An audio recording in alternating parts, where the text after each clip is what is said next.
Welcome back, grade 8. Here we have our semester exam review worksheet. We're going to read the text here and answer the questions that follow. So read the following text in which the writer shows the importance of tolerance based on a real-life experience. This story is called Accepting Others. Learning from life experience never ends. Although we sometimes think we know a lot, a simple incident might be a good opportunity to learn from and become better human beings. We often believe the world would be a better place if everyone agreed with us. We also tend to think the world is all about us, but what about the others? In fact, we may find some people annoying because we do not take into consideration what makes them act the way they do. It never occurs to us they might have problems in their lives that we are totally unaware of. Consequently, we react in a negative way. I am one of those who have never been tolerant of others. I still remember, not too long after I began to drive my car, a woman who suddenly pulled out of a parking lot onto the road in front of my car. I was scared to death, so I reacted angrily.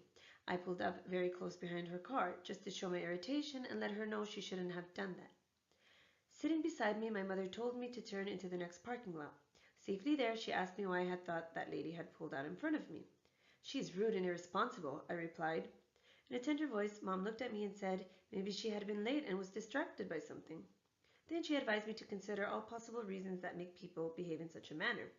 She also added I should take time to think before I react. Her words have helped me look at things in a different way. Later, I got married and had my children.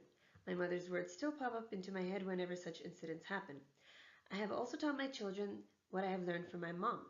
Now, when we see or hear about people who get angry for insignificant reasons, my children would say something like, "They need grandma's words." Today, when I remember this incident, words like patient, respect, and equality come to my mind, and they are all implied in the concept of tolerance. It is what we really need in our relationships to build a better community. Now I am more mature and tolerant because I know how to accept others.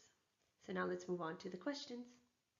So now let's answer the questions based on the text, accepting others. So number 1 here is a multiple choice question. Why did the writer react angrily to the woman while driving the car? A, she was scared to death. B, she thought she was alone in the parking lot. C, the other woman didn't know how to drive. Or D, she thought she had crashed into her. So multiple choice questions are a lot easier than written questions in the way that I always know 2 of them are probably out of reach or far-fetched, and 2 of them might be plausible. So if I look at this, A, she was scared to death. Well, this was mentioned in the text, so I'm going to go ahead and keep that aside. B, she thought she was alone in the parking lot. This wasn't explicitly or implicitly mentioned in the text, so I know that it isn't letter B. C, the other woman didn't know how to drive. This was implied in the text, so I'm going to keep this aside because it could be the answer. Or D, she thought she had crashed into her. Again, not explicitly stated, nor was it implied. If I look at paragraph 3, I can see maybe it is the 3rd line. It says I was scared to death, so I reacted angrily. It doesn't say anywhere that she wasn't able to drive. So I'm going to go with letter A as my answer because this is the only one that was mentioned in the text. Number 2, why are the mother's words of great importance in the writer's life? Use your own words. So while we're reading the text, we can see gradually that the mother's words of wisdom were not only helpful in the writer's life, but even in her children's life. So I would write something like, her mother's words, and focus on writing incomplete sentences. Please don't just pick out a text detail and copy it from the text. Her mother's words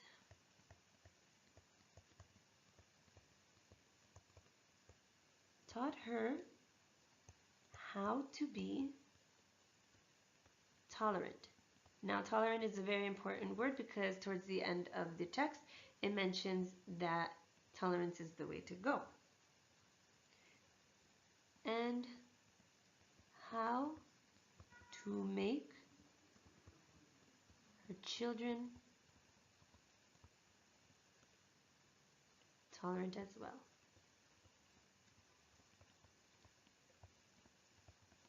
Give 4 traits that describe the writer's mother. Now, the writer's mother, her reaction was always pure and understanding and patient, and she wasn't aggressive, nor did she get irritated. So I can infer that by the mother asking the writer to take things into consideration, about the driver who cut in front of her, I can infer that she was probably someone that was very understanding.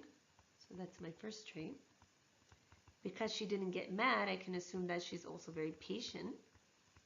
Because she offered great advice that stuck to the writer even when she got married and moved out and had kids, I can probably infer that she's wise.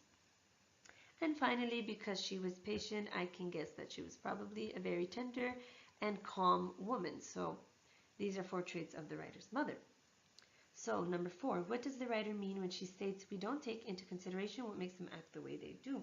So to look at the phrase here, take into consideration, when I'm taking something into consideration, I'm looking at it from many angles. I'm looking at it from many different viewpoints.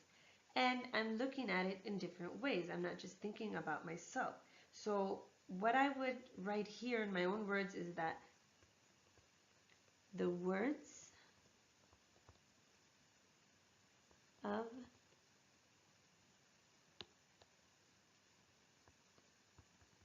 the writer's mother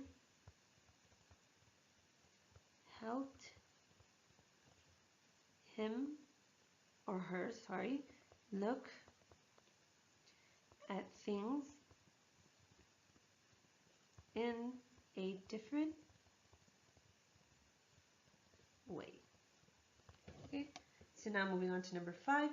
What does each of the following pronouns refer to? So we have she in paragraph 4, which refers to the woman driving. Okay, and we have it in paragraph 6, which refers to tolerance.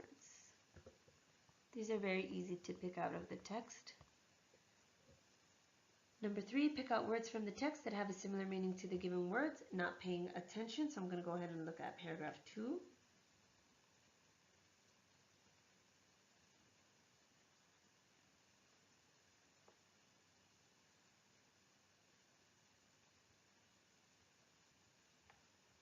And I can see that it means unaware.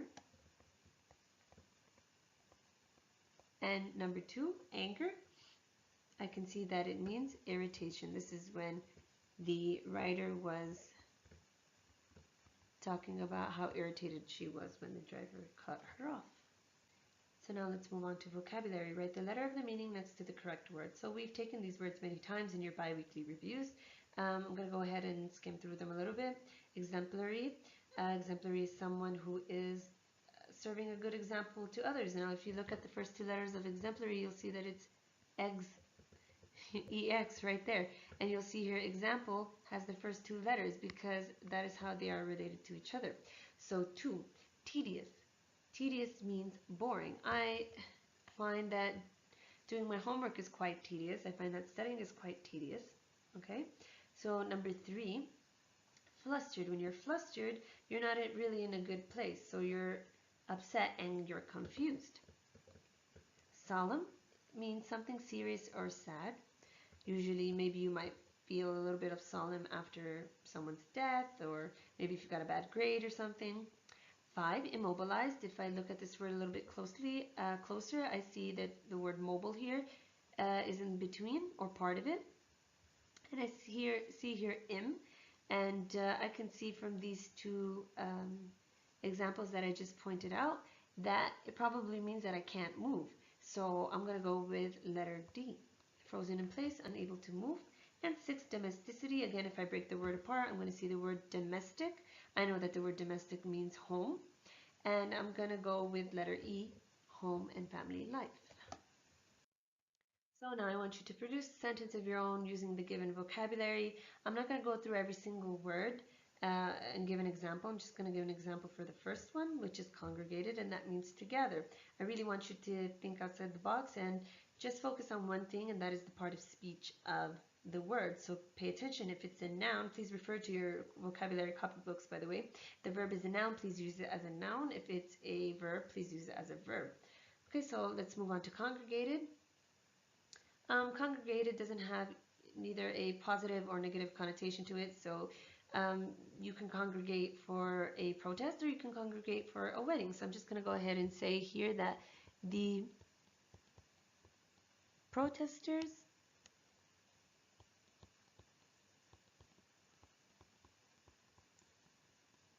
congregated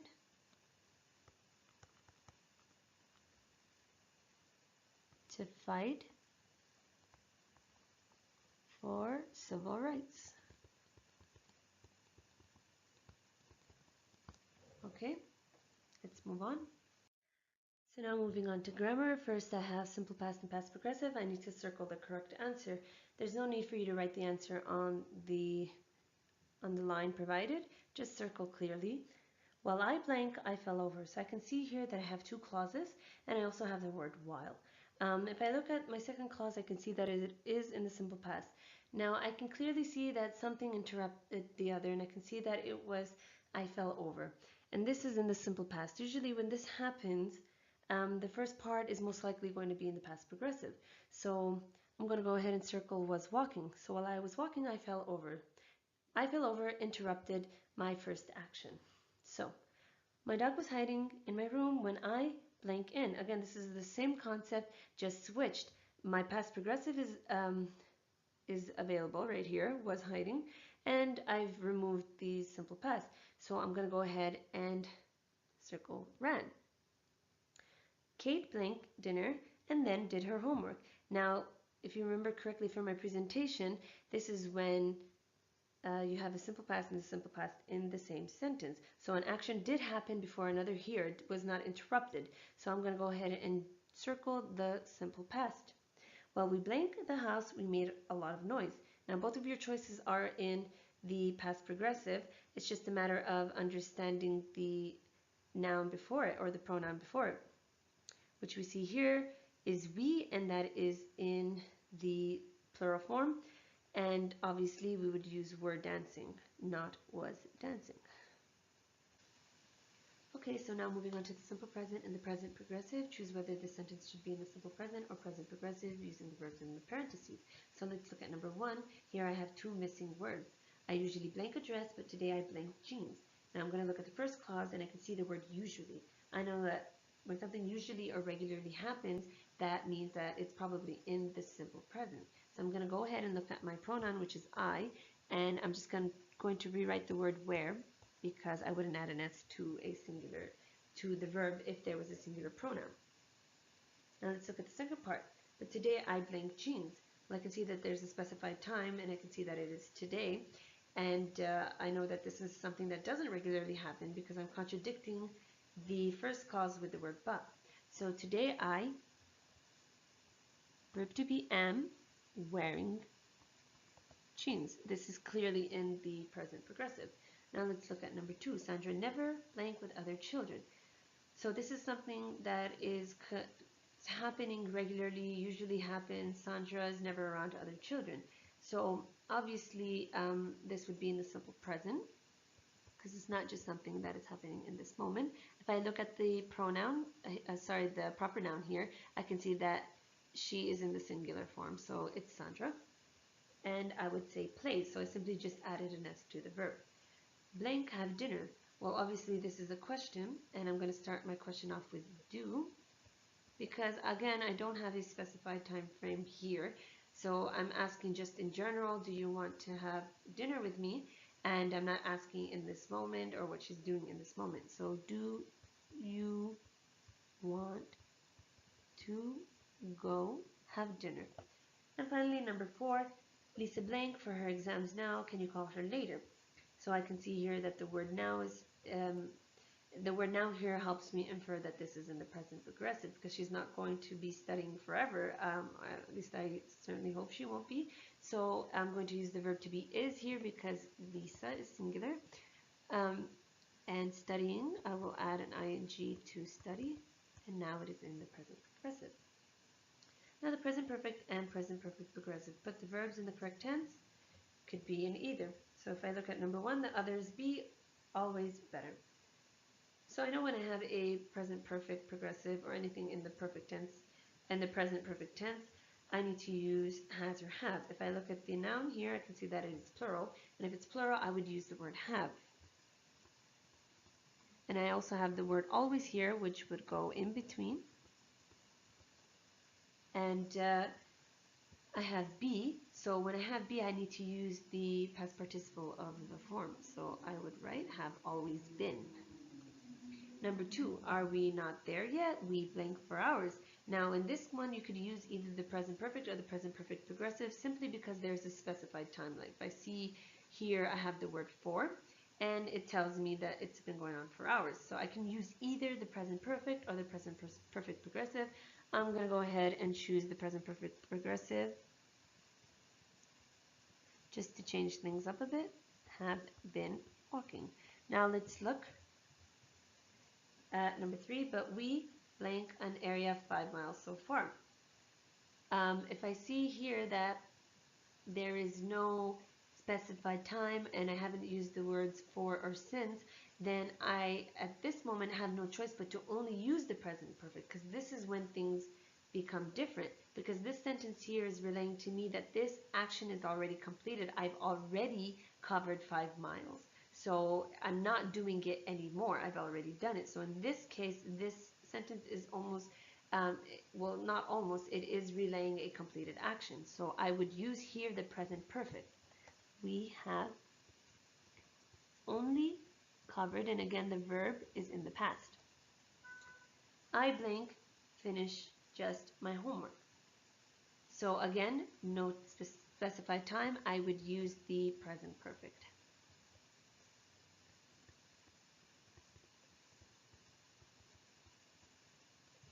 Okay. And finally, writing advantages and disadvantages essay about the topic below. An increasing number of people are now using the internet to meet others and socialize. So, you know, Facebook and Twitter and Instagram, Snapchat, and all of these things are very prominent these days. And a lot of people meet friends off of these social media platforms. Some people think that it has brought people together, while others believe it isolates us. Discuss both sides and give your opinion. So, do you think that maybe social media is making us more lonely, or is it making us more social? It has the word social in the name. It might help people, for example, who are very, you know, timid or shy and unable to speak to others face to face. So they might find comfort behind a computer. But is that really the only healthy way? Now, I'm not going to give you an exact example. I really want to see you guys produce something by yourselves. So I'm just going to ask you to focus on these things. The introduction, make sure to introduce your topic, and make sure to use words like in this essay, the pros and cons,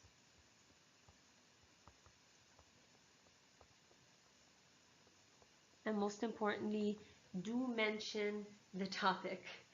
Main body and advantages. Of course, if you started this main body just talking about the advantages, continue in the advantages until you finish this main body, and then start discussing the disadvantages. You cannot mix them both in the same paragraph.